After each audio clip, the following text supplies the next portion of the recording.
There are some subtle acts in our day, simple choices that make me feel more human, more whole, connected to my senses. When I'm sublimely aware of the fullness of my flesh, a moment when I come into contact with the elements, wind, water, earth, sunshine. And there is no recoiling, there is a surrender, a harmony, a trust that this feels inherently good, although we can't explain exactly why. You think it doesn't make a difference, but all these little interactions, these heightened moments of sensuality in a day, must, in aggregate, determine our mood.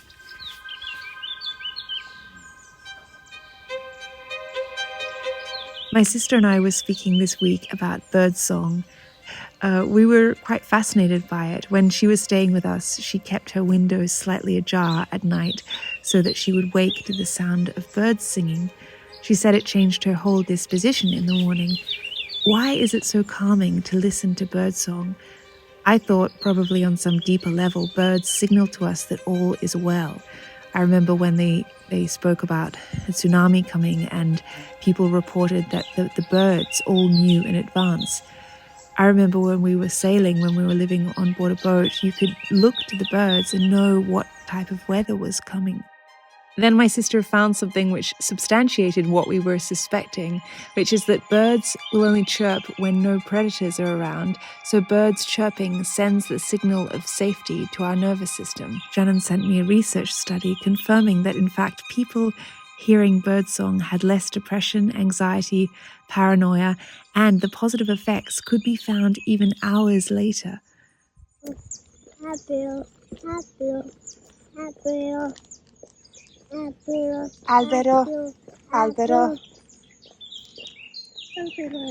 Albero.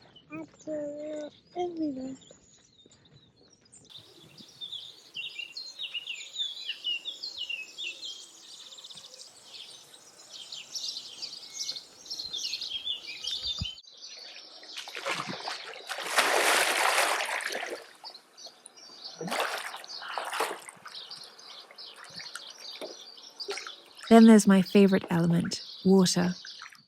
Weightlessness, cleansing yourself of all the thoughts that might plague your mind, the aches that ail your joints, the fear of going literally and psychologically all in. You've surely heard of the benefits of cold water immersion. That's nothing new, but I am still continually surprised at just how dramatically it shifts my mindset. Nothing seems impossible once I give myself to the water and do my 25 laps for the morning. Even a cold shower gives similar feelings of hopefulness. Instead of starting my day thinking, oh my gosh, I was up all night with this baby, I have so much to do today, I have that one thing that was stressing me out yesterday that I still have to deal with, I just feel rational and calm and capable. Like, yes, there are all these things on my plate, but I'll handle it. And as someone who hasn't drunk coffee for 3 years, this natural alertness is a godsend.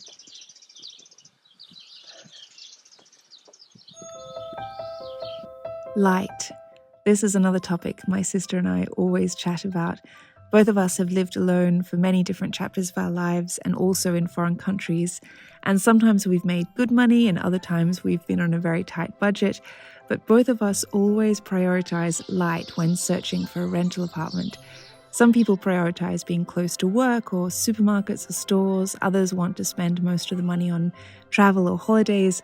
My family have always been slightly obsessed with sunshine and its powerful effects on our well-being.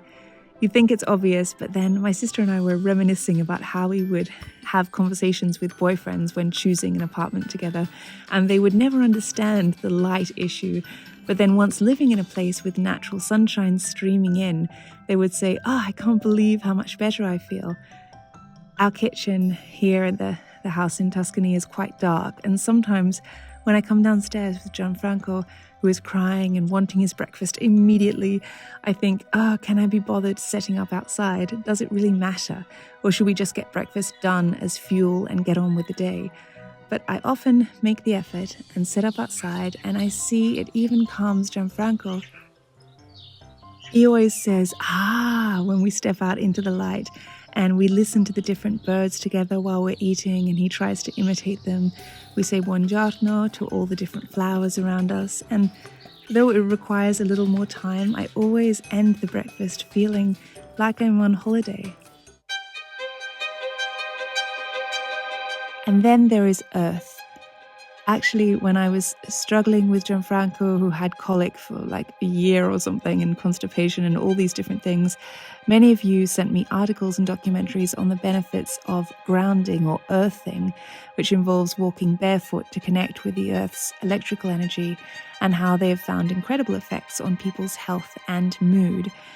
Now, if you've ever seen the sorry state of the soles of my feet, you will know that I've always been a fan of living barefoot.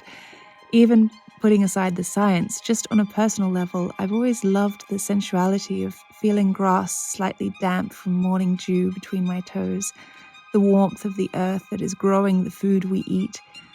I like showing Gianfranco that it's okay to get dirty. It's not the end of the world if one gets wet or has soil beneath their fingernails or between our toes. We've been tying up our burgeoning pomodori plants and collecting zucchini, celery, and salad to eat each day. We've been so lucky with Gianfranco eating absolutely everything: raw fennel, celery, our homemade sauerkraut, pulses, herbs, spices, and I can't help but feel our little vegetable garden contributes to his curiosity and complete absence of fear when trying new flavors.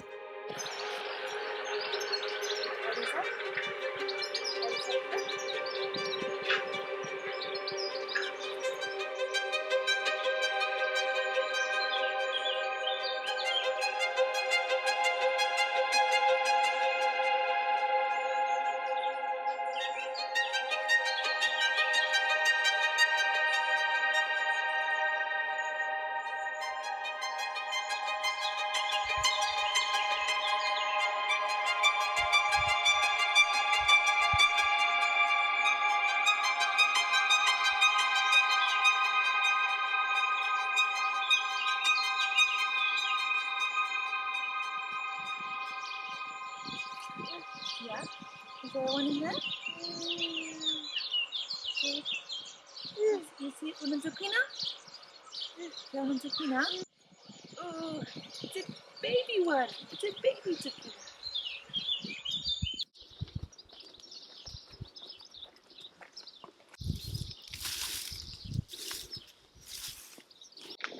I'm just out walking Gianfranco for his afternoon nap, and I wanted to add that if you see all these scenes and it just looks like a fairy tale in the countryside playing with a little angelic toddler, please know that there are also many times when Gianfranco is screaming, I'm tired, Guido is stressed with work. There is just so many times, like normal families or like any parent, especially a relatively new parent, there are so many moments in our day that don't look like a fairy tale. For example, the other day, Guido was working and sleeping in Florence, so I was alone with Gianfranco during the night, and I was sick, so I could barely sit up in bed, and I had to try and explain that to a toddler who doesn't quite understand what I'm saying, and then he was teething. Then I had to dry nurse because he was really wanting to breastfeed. So there are many times where I can feel definitely overwhelmed, and this video is kindly sponsored by BetterHelp. If you've watched some of my videos in the past, you'll be familiar with them, I'm sure, but they offer over 30,000 licensed therapists, and they make it quite easy for you. Fill out a questionnaire, and you can be quite specific about the type of person you want to talk to, and then you have the freedom to change that therapist if it's not the right fit for you. If you would like 10% off your first month of online therapy, then just click the link that is in the description box underneath my video. And yeah, thank you to BetterHelp for supporting my channel. I'm now going to continue. It's so hot. I'm continuing walking Gianfranco back to the house, but it is so hot. I can't believe this is May. Anyway.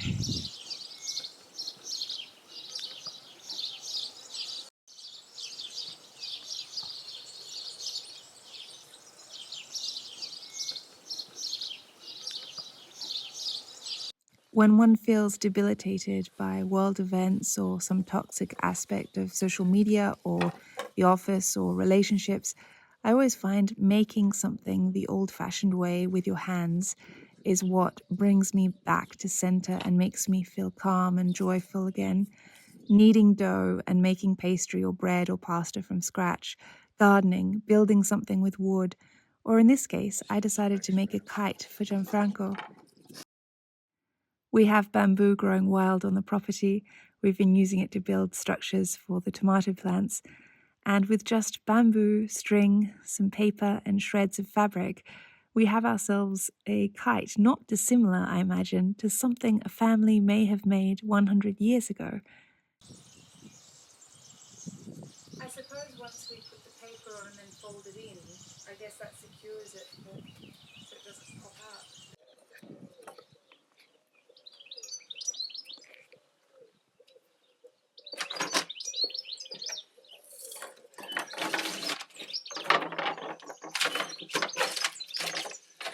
They don't need all this anymore, do you? Oh, perfect, yeah.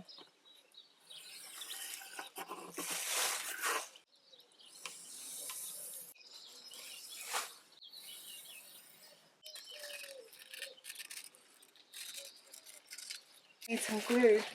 I don't suppose you have any. Yeah, I got wood glue. Yeah, perfect.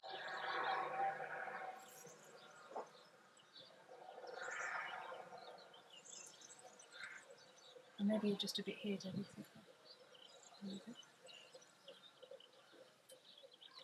Tomatoes.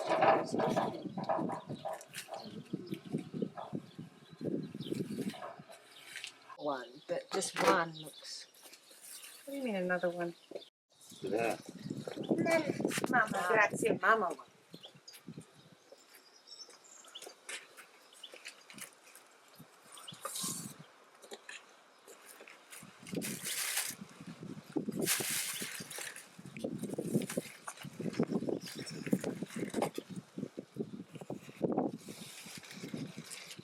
No.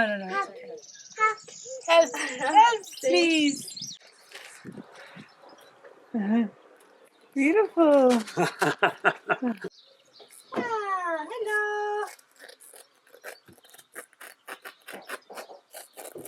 Hello. Hello, Mama. Ciao, amore. Ciao, amore. Ciao. Cut. Sì, siamo qua. Ciao. Oh, l'aquilone. Oh, snap. My father always flew kites when we were young, and I have such fond memories of looking up at him and marveling at how he harnessed the wind, this element that most of the time irritates us, but in the right circumstances can become beautiful and powerful and useful. Don't you love that some toys, some creations can entertain a child whether they are born in 2022 or 1922?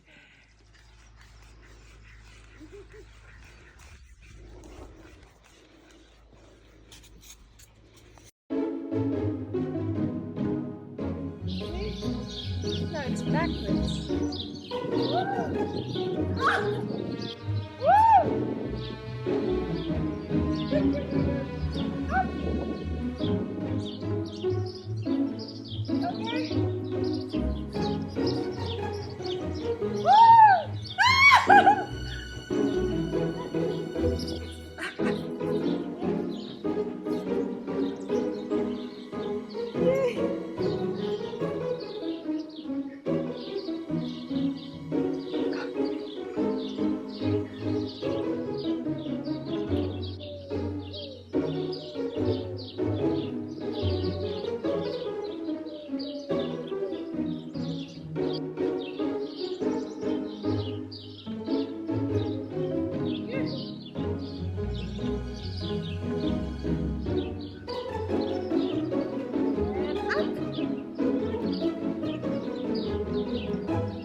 Everyone who knows me, everyone who watches this channel knows I'm slightly obsessed with having flowers around the home. I've always found that it gets me through depression, it gets me through loneliness, it gets me through the endurance of having to edit for like 20 hours straight. And there was this Harvard study by clinical researcher in psychology Nancy L. Edkoff, which found that living with flowers in the home makes people feel less stressed, less anxiety, and more compassionate towards others. Cut flowers in the home were even found to boost energy levels. Isn't that fascinating to think that just a little object sitting in one corner of your room can actually change how you feel about your day? I certainly believed this even before I read the study, but this just confirms what I always suspected.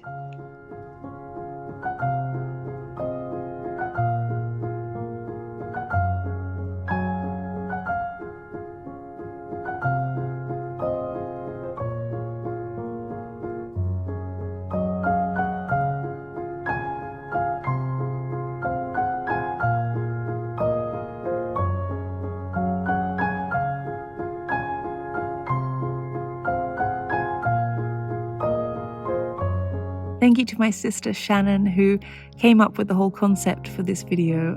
She loves things like this, all these elements and these little details in our day. And also thank you to you for watching, to those of you who subscribe to this channel. Thank you to my patrons. I am not someone who gets hundreds of thousands of views or 1 million views like many YouTubers out there. And your support really keeps me going. It really reminds me when I sit down to work each week, there are people out there who believe in what you're making, Kylie, and I can't tell you what a wonderful motivation it is. So a big thank you to the names of all of these people on the screen. I hope you enjoyed this little video, and I shall see you next time. Alla prossima.